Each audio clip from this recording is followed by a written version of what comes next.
반갑습니다.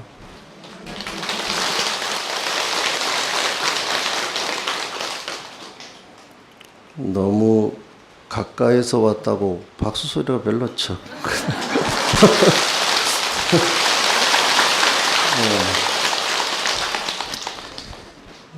멀리서 와야 귀한 손님인데 너무 가까이서 와가지고 좀 그렇죠?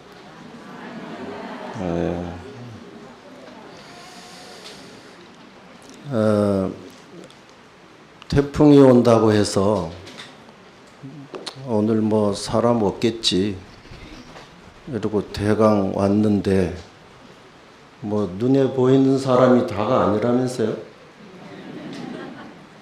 아니 좀 밑에 또 공양하는 곳에도 사람들이 있고 주의스님께서 말씀하셔서 아유 바짝 긴장하고 왔습니다. 주지실에서부터 내려올 때까지. 오늘 생전예수제와 백중을 같이 아우러서 초청법회를 하고 있는데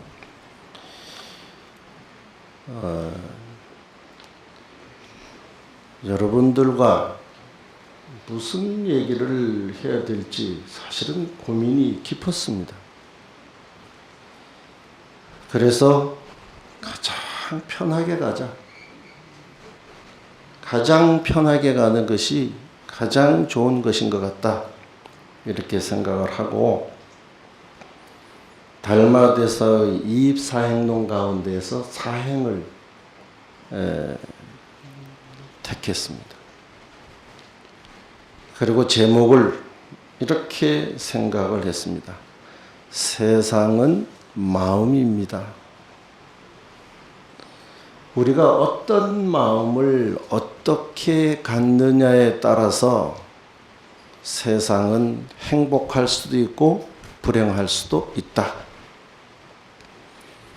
그러면 어떤 마음을 가져야 될까라는 고민을 하다가 첫째, 나는 누구인가? 라는 질문에 직면을 합니다. 여러분은 누구시죠? 여러분은 어떤 사람들이죠?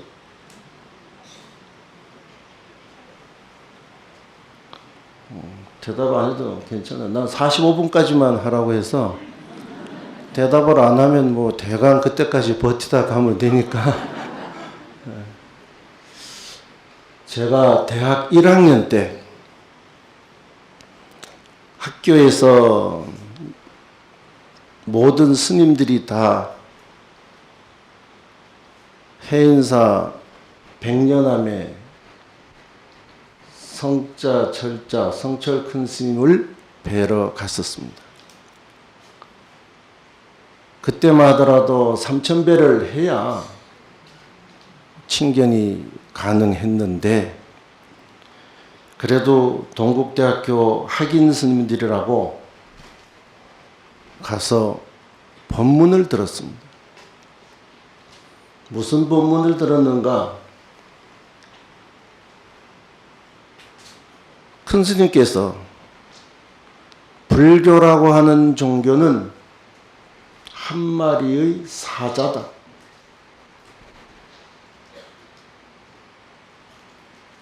그래서 사자의 충이라는 법문을 하셨어요. 사자 다 아시죠? 모든 동물의 왕이에요. 그러니까 이 사자는 다른 동물의 공격을 받아서 죽는 일은 없다. 만약 사자가 죽어갈 어떤 상황이라면 그것은 바로 사자의 몸속에 발생하는 스스로의 병에 의해서 사자는 죽는 것이지 다른 동물이 와서 사자를 죽이는 일은 없다. 불교라고 하는 종교는 어떤 종교, 어떤 가르침보다도 수승하기 때문에 종교 간에 비교를 하거나 논쟁을 하거나 혹은 이론적, 철학적 체계를 비교해서 불교가 못하다는 소리를 들을 일은 없다. 그런데 만약에 불교가 힘들어지거나 제대로 포교가 되지 않는다면 그것은 불교 안에 자생하는 잘못된 관습과 올바르지 못한 우리의 행 때문에 불교가 힘들어지는 것이지, 불교라고 하는 종교는 다른 종교와 비교해서 힘들어질 종교가 아니다.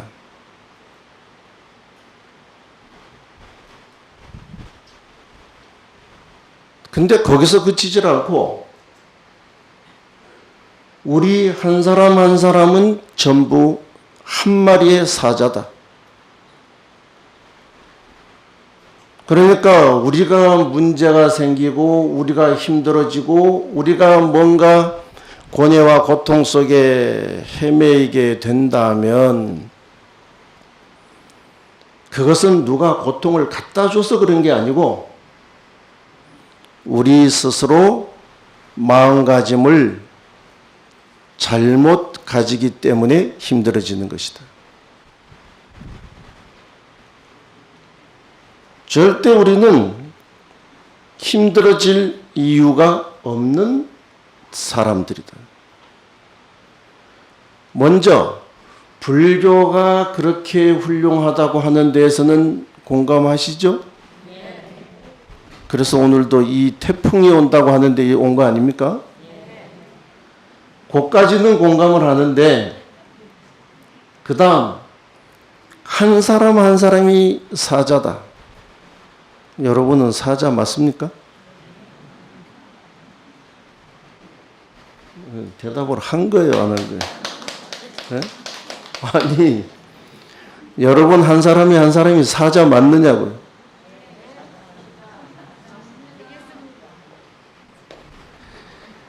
한 사람 한 사람이 사자가 돼야 돼요. 사자가 됐다고 해서 여기저기 가서 나 사자야 이리 와봐. 너 까불면 너 이게 아니라 어떠한 혼돈과 혼란이 내게 온다 하더라도 그 어떤 나의 환란이 나에게 온다 하더라도 거기에 굴복하지 않고 스스로 그것을 극복해 나갈 수 있는 힘을 가졌다 이 말이에요. 그리고 외부에 의해서 나는 무너지지 않는다. 내가 무너진다고 한다면 그것은 내가 내 길을 가지 못해서 문제가 생기는 것이다. 적어도 이 정도의 자부심을 가진 사람들은 불자인 것이 맞습니다. 그런데 그렇지 않은 사람들은 이것이 좋다 하면 이렇게 하고 저것이 좋다 하면 저렇게 하고 친한 사람이 저길 간다 하면 저기를 가고 어떤 사람이 이렇게 했는데 아주 영험을 받다고 하면 또 따라가는 이 정도 가지고는 불교 못한다. 여러분은 상근기입니까? 중근기입니까? 하근기입니까? 마스크를 끼길 진짜 잘했어요. 근데 이게 도대체 상인지 중인지 한지 알 수가 없어요. 네. 아, 그러세요? 죄송합니다. 자, 뭐가 상근기인가?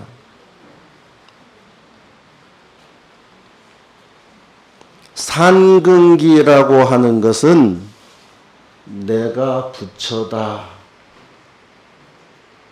라고 믿는 것이 상근기입니다. 무엇이라고요? 부처 맞아요? 또 아니라고 하면 이게 어떻게 되는 거예요? 아까 범호사는 다 상근기라면서요. 내가 부처다라고 믿으면 상근기예요. 그럼 중근기는 뭔가? 부처님을 믿는다. 요게 중근기예요.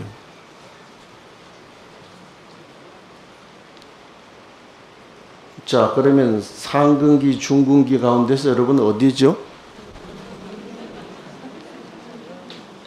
네, 중근기라고요? 아닐걸? 그럼 하근기는 뭔가? 하근기는 좋다고 하면 뭐든지 다 믿는 사람이 하근기예요. 범어사가 좋다 하면 범어사 왔다가, 또 어디 기도처가 좋다 하면 그거 갔다가, 또 어디가 좋다 하면 그거 갔다가, 그것도 아니면 또 다른 종교 갔다가, 가보니 또 적응 안 돼서 왔다가, 갔다가 적응 안 돼서 오는 사람은 뭐죠? 그렇게 움직이는 사람은 다른 종교에 가서도 못 뱉어요. 그러니까 상근기라고 하는 것은 내가 부처다라고 하는 확고한 한 마리의 사자, 이게 상근기입니다. 중근기는 뭔가? 나는 내가 부처라고 하기에는 내가 너무 지금 자신이 없으니까 그냥 그 거룩하신 부처님을 믿고 따르고 그냥 그렇게 가는 게 나는 딱 맞을 것 같아 라고 생각하면 이 사람은 중근기입니다. 근데 하근기는 오늘 여기 오신 분은 그런 의미에서는 다 상근기인 것 같아요. 하근기는 오늘 안 와. 왜 안 와요? 오늘 태풍 온대. 아이고, 태풍 온대 차 타고 뭐하고 복잡해. 아이고, 오늘은 뭐 하루 쉬자. 요게 뭐냐면 하근기. 그런 면에서는 태풍을 뚫고 온 여러분은 상근기다. 그런데 일단 박수 한번 치고 가세요. 그런데 거기에 머무르지 말고 중근기로 가고 중근기에 머무르지 말고 상근기로 가야 되는 것이에요. 그러면 이렇게 또 생각하죠. 아이고, 내가 어떻게 부처님은 시종일관 분명하게 말씀을 하셨어요. 여러분은 다 부처라고. 모든 사람은 다 부처라고. 그래서 가르침의 마지막에 가서 법화경에서는 일체 중생은 다 불성이 있고 불성은 다 부처님으로 승화된다고 가르치고 계신 겁니다. 그런데도 불구하고 실제로 살아가는 우리는 어떻게 생각하는가? 내가 어떻게 부처야? 불교를 크게 나누면 북방불교가 있고 남방불교가 있어요. 이거를 조금 의미를 미묘하게 붙여서 설명하면 뭐 대승불교가 있고 소승불교가 있다고 얘기를 해요. 대소승으로 논하기보다 뭐 북방불교가 있고 남방불교가 있어요. 남방불교에서는 해도 아라함밖에 안 된다. 부처님은 오직 서가모니 부처님, 부다 시다르다 한 분밖에 안 계시다. 이게 남방불교예요. 그런 반면 북방불교로 오면 모든 존재는 다 불성을 가짐으로 부처다. 이게 지금 한국에 속해 있는 북방불교의 흐름입니다. 그 안에서 기도하고 신행하고 있는 우리가 내가 부처가 아니라고 한다면 부처님 가르침을 정면으로 방박하는 거예요.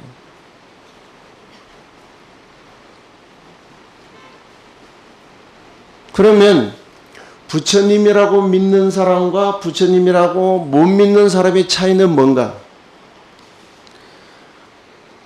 부처님이라고 믿는 사람은 모든 행동, 생각, 마음가짐이 부처님을 쫓아갑니다. 지금도 부처님은 어떻게 앉아 계실까요? 앉아 계신다면. 네?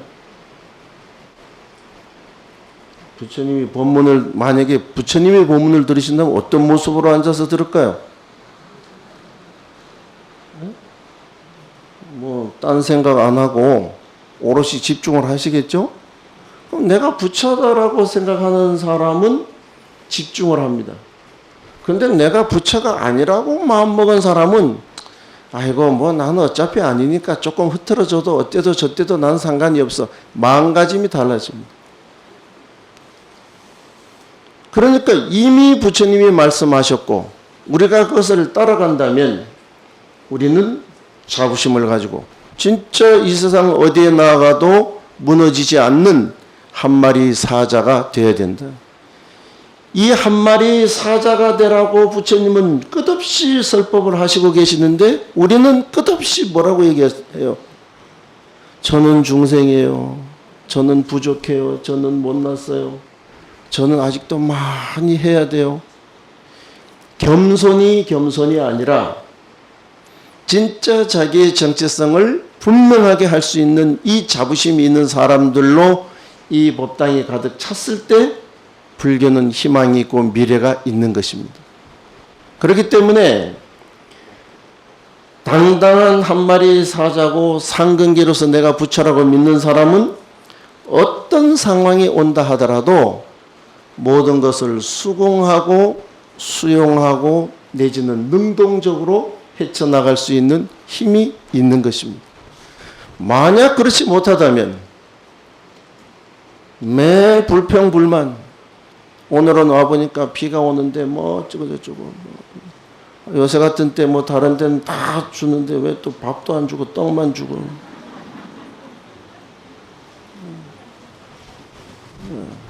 아니 범어서 신도는 아니고, 그러니까 자기가 분명한 나는 상근기의 부처라고 하는, 그래서 한 마리 사자라고, 나는 어느 누구도 내 삶에 대해서 누가 관여할 수 없다. 나는 내가 가장 바른 길을 간다. 이것으로 가득 찬 사람일 때 우리는 그야말로 행복으로 나아갈 수가 있습니다. 이런 전제를 가지고 네 가지 마음을 한번 살펴보자. 첫째, 사행의 첫 번째는 뭔가 하면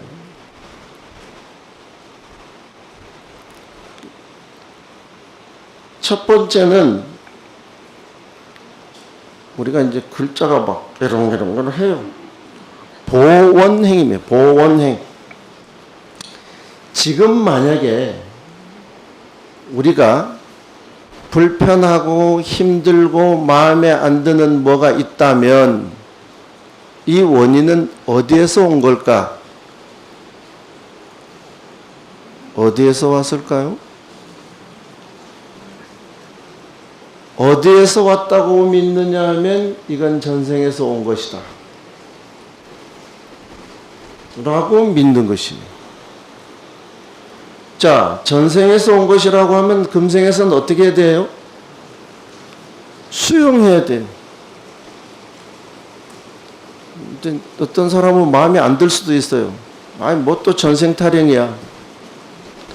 지금 만약 불편하고 힘든 것이 있다면 그것은 내가 과거 전생에 내가 지은 것이니 내가 받겠다고 하는 책임지는 모습이라는 것입니다. 그런데 우리는 조금 힘들고 마음에 안 들고 어려운 일이 생기면 그 탓을 누구한테 돌려요? 나는 잘못이 없는데 상대가 나를 힘들게 했다라고 생각을 해요. 그래서 원인을 바깥으로 돌려요. 그런데 이 세상의 원인이 바깥에 있는 것은 아무것도 없습니다.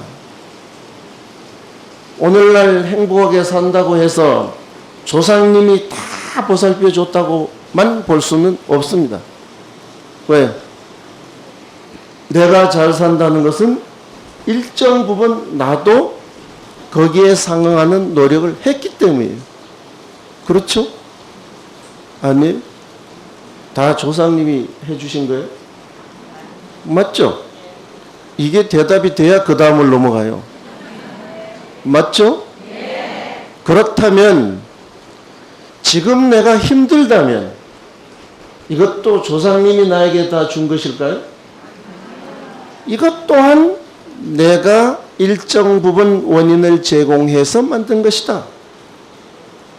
그러니까 어쩌면 우리가 살아가던 삶 속에서 부딪히는 모든 삶의 환경을 내 탓이다. 잘 살아도 이것은 내가 일정 부분 기여한 것이고, 못 살아도 일정 부분 내가 기여한 것이니 일단 나에게 오는 모든 것은 내가 감당하겠노라고 하는 상등기의 내가 부처라고 하는 소신과 나는 한 마리 사자라고 하는 분명한 자기의 의지를 가지고 사는 사람은 첫 번째 이런 책임지는 마음을 가지게 된다 이 말이에요. 여러분 책임지시죠? 네? 적어도 누구 탓 안 하죠? 그래서 행복하죠? 그래야 되는 거예요. 그런데 우리는 조금만 문제가 온다 싶으면 나를 살피는 것이 아니라 누구를 살펴요? 도대체 이건 또 누구 때문이야? 이런 마음가짐을 접을 때 이 세상은 전적으로 행복 속에 사는 것이다. 시간인 만큼 긴 얘기를 하지를 않겠습니다. 제가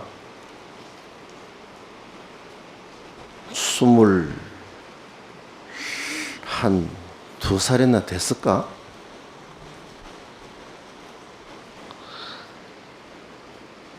하루는 법회를 마치고 있는데 어떤 한 60대 정도는 된 보살님이 저한테 하소연을 해요.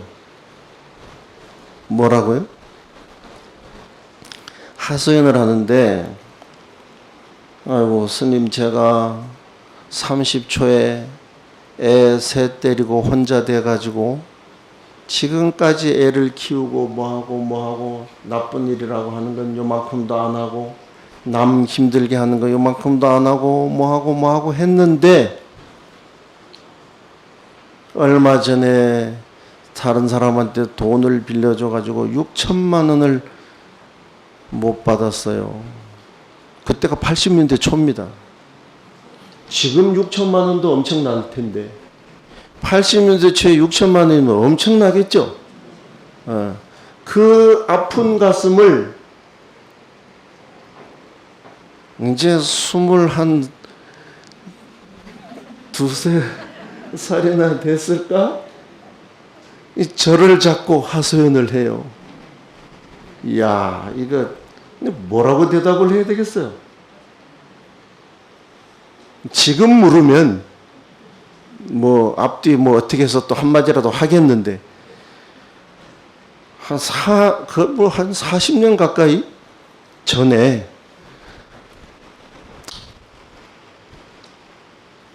그 질문을 받고 보니까 내가 뭔 대답을 하긴 해야 되겠는데, 그래서 툭 튀어나온 말이 보살님 전생에 빚을 갚은 겁니다.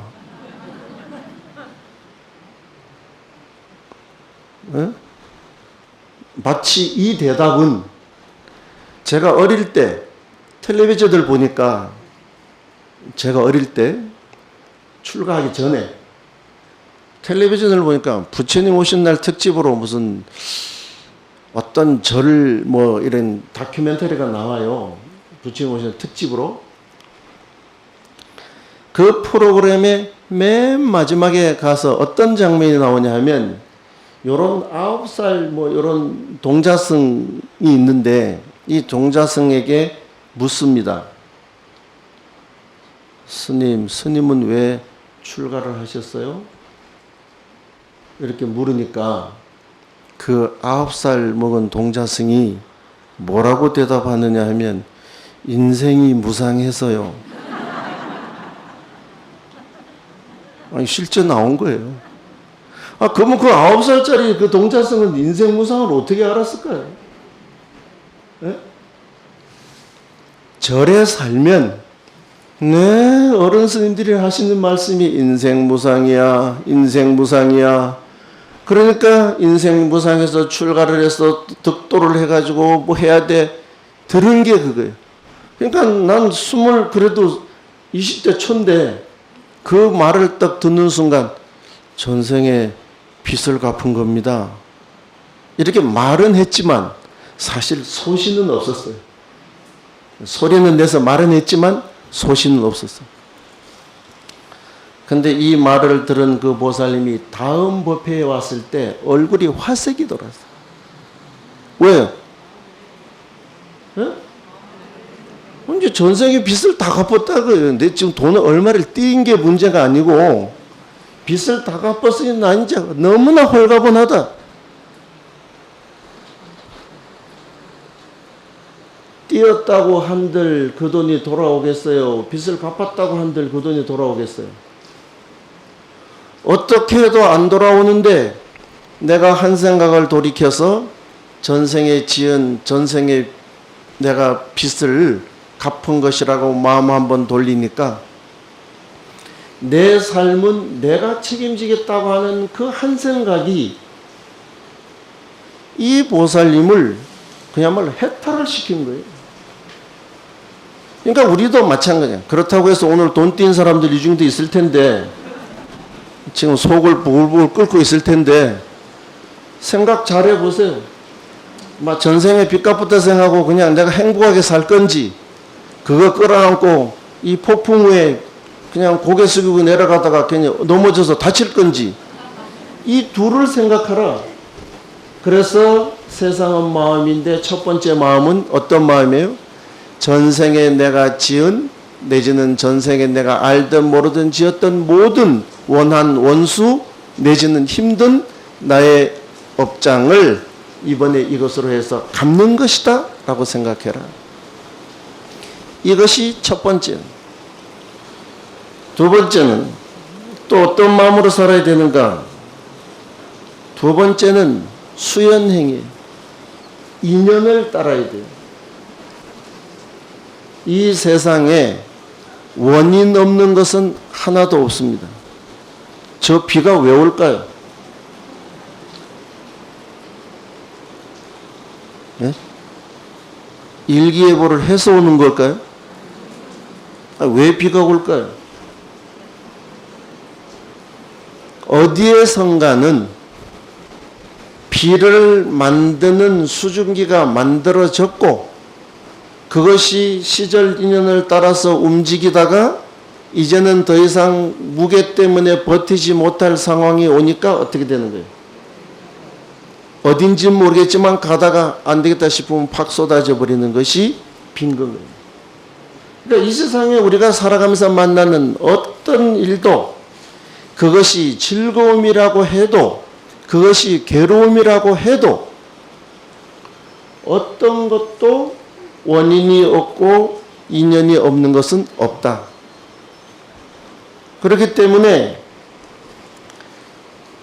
나쁜 것이 다가와도 저 원인이 나에게 와서 다 소멸되기 전에는 이거는 해결되지 않는다.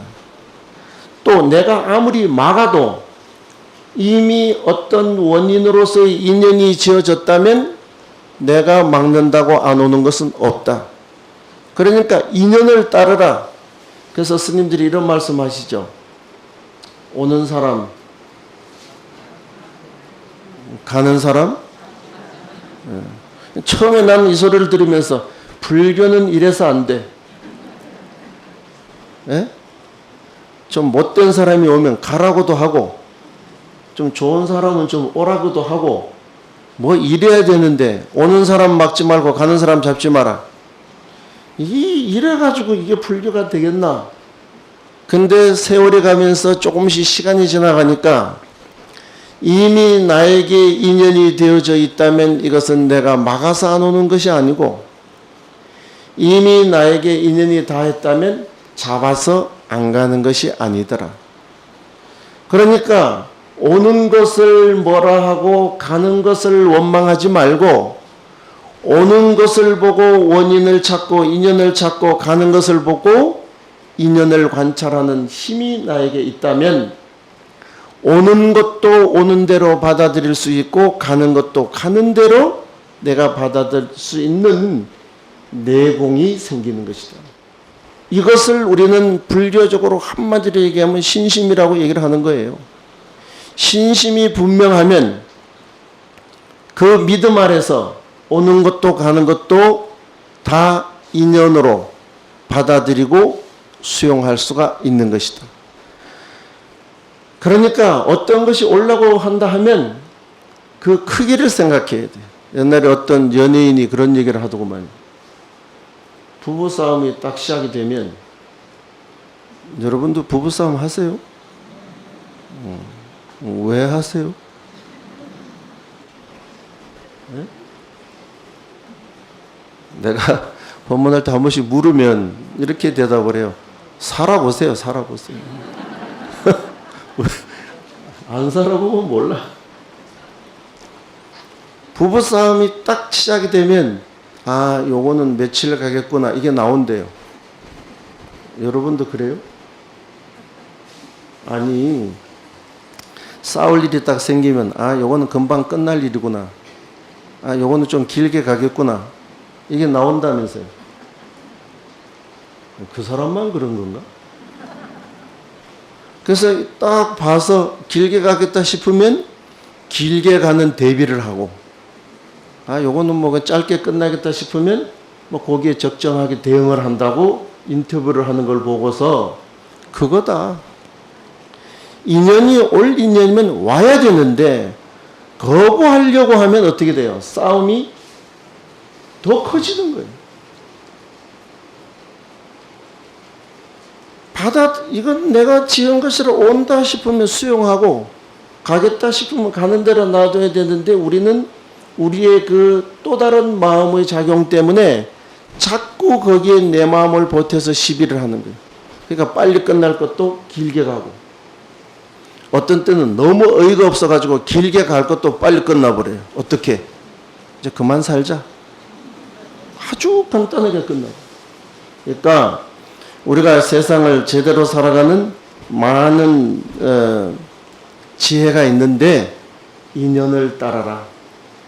그 인연의 크기가 이만하다면 그것이 고통이 됐든 기쁜 것이 됐든 그 크기를 수용해야 되고 인연의 크기가 요만하다면 요만큼을 수용하면서 살아가야 된다. 이걸 잘 못하게 되면 또 혼란과 혼돈이 초래되게 되는 것이다. 뭐 혼자 막 얘기하니까 별로 재미가 없어요. 그래서 한 가지 질문을 해야 되겠어요. 여러분은 부처님입니까? 중생입니까? 네? 비 온다고 대강 얘기하지 말고 부처님이에요? 중생이에요? 아까 분명히 부처라고 얘기를 했는데 그 사이에 또 그냥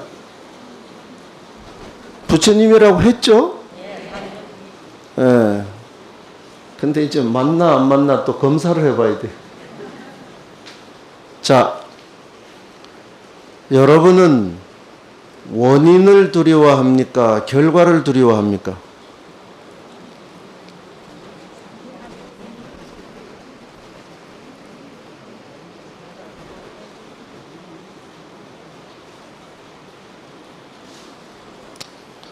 비도 오는데 대강 할까요? 여러분은 원인을 두려워합니까? 결과를 두려워합니까? 결과? 원인? 뭐 두 개 중에 하나겠죠. 이쪽에 보니까 결과가 좀 우세하고 이쪽을 보니까 좀 원인이 좀 우세한데 뭐 그렇다고 전부는 아니니까 나라고는 생각하지 마세요.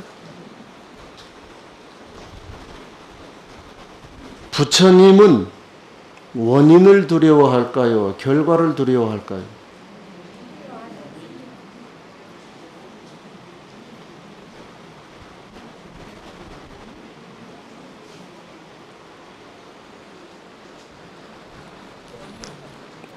내가 준비해온 말이 별로 없어가지고 그래서 자꾸 질문을 하는 거예요. 나 45분까지 이 시기하고 다르네. 5분이나 차이가 나네. 어느 시계를 봐야 됩니까? 네?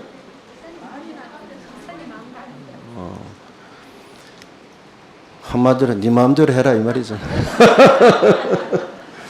자, 부처님은 원인을 두려워합니다. 중생은 결과를 두려워합니다. 중생은 일단 저지르고 보자. 나중에 뭐 수습하면 되지. 이렇게 원인을 별로 두려워하지 않는 것이 중생이에요.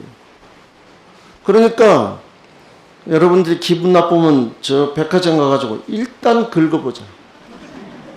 그러고 난 뒤에 뭐 나중에 가서 그 고통이 오든 말든. 그런데 부처님은 원인을 두려워해서 두려워해야 할 결과를 만들지 않으면 행복이다 이거예요.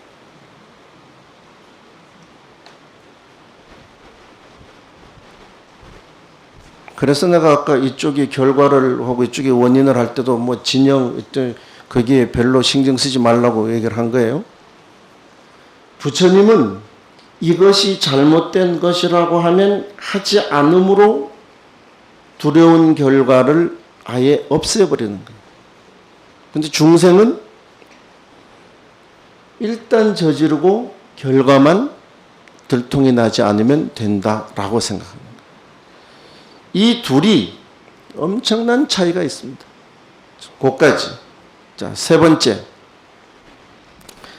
번째는 무소구행. 구하는 바가 없는 행. 구하는 바가 없는 행. 구하지 않으면 행복하다. 뭔 말이죠? 아무것도 일이 없으면 행복하다. 근데 뭔가 일이 있으면 그때는 그 일만큼의 고통을 내가 감내해야 된다. 예를 들면 가만히 서 있으면 바람의 저항을 잘 안 받아요. 그렇죠?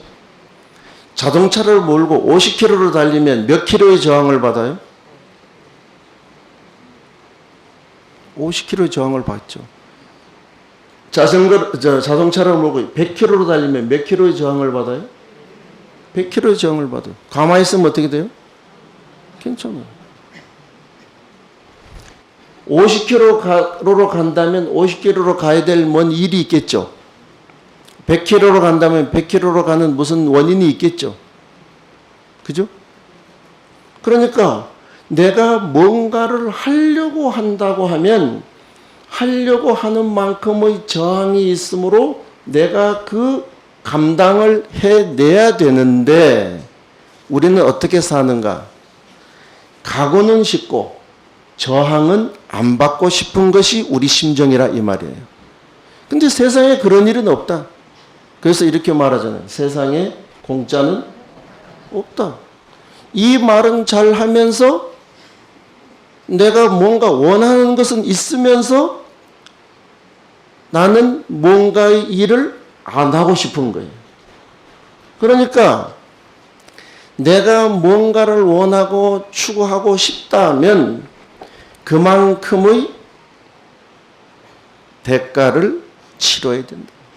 이게 행복의 조건입니다. 여러분이 이 비에 여기에 오는 것은 비록 쉽지 않고 힘들고 어려운 상황이 있지만 이렇게 옴으로 여러분이 얻는 것은 무엇이에요? 첫째, 생전 예수절을 통해서 보면 여러분 스스로 여러분의 공덕을 짓는 것이고, 백중으로 보면 여러분의 그런 노력과 힘겨움의 이 과정을 통해서 조상님께 그래도 공덕을 회항하는 일을 하게 되는 거예요. 안 오면 쉽지만 그런 공덕이 없는 것입니다. 그러니까 원하고 구한다면 원하고 구하는 만큼의 저항이 있음을 알아라. 공짜는 없다. 이것이 행복의 세 번째 마음이다. 첫 번째는 뭐라고 그랬습니까?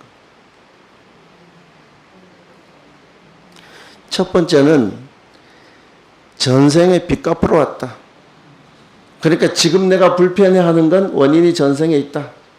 다시 이거를 더 능동적으로 얘기하면 내 삶의 모든 문제는 내가 감당한다. 두 번째, 세상 모든 것은 원인이 있고 원인에 따른 조건으로 움직이는 것이니까 나에게 오는 모든 일들은 반드시 원인의 크기가 있다. 그것만큼 와서 머무르다가 그것이 다 하고 나면 갈 것이다. 그러니까 오는 것도 거부하지 말 것이며 동시에 가는 것도 섭섭하게 생각하지 말아라. 근데 반대로 돈이 막 뭉태기로 온다면 거부는 안 할 거예요. 그죠? 근데 뭉태기로 온 돈은 그것이 원인이 되어서 반드시 그만큼의 아픔을 주게 돼 있다. 이 세상에 많은 나라들이 로또를 합니다. 로또. 복권을 한다 이 말이에요. 이 세상에 많은 나라들이 복권을 하는데 복권에 당첨된 사람 가운데서 99%는 다 너무나 복을 한꺼번에 받아서 다 망해버렸다. 죽지 않으면 다행이다.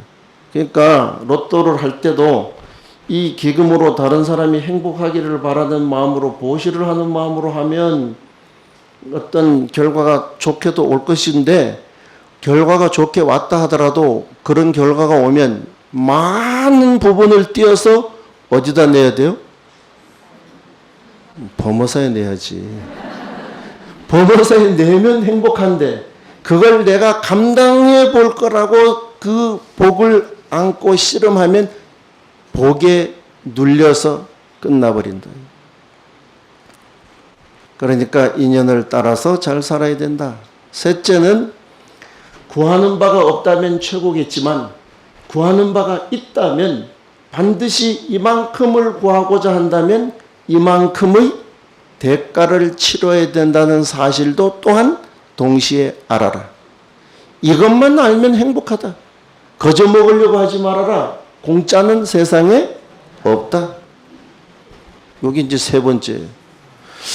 이 시계를 봐도 헷갈리고 저 시계를 봐도 헷갈리던데 마지막 하나.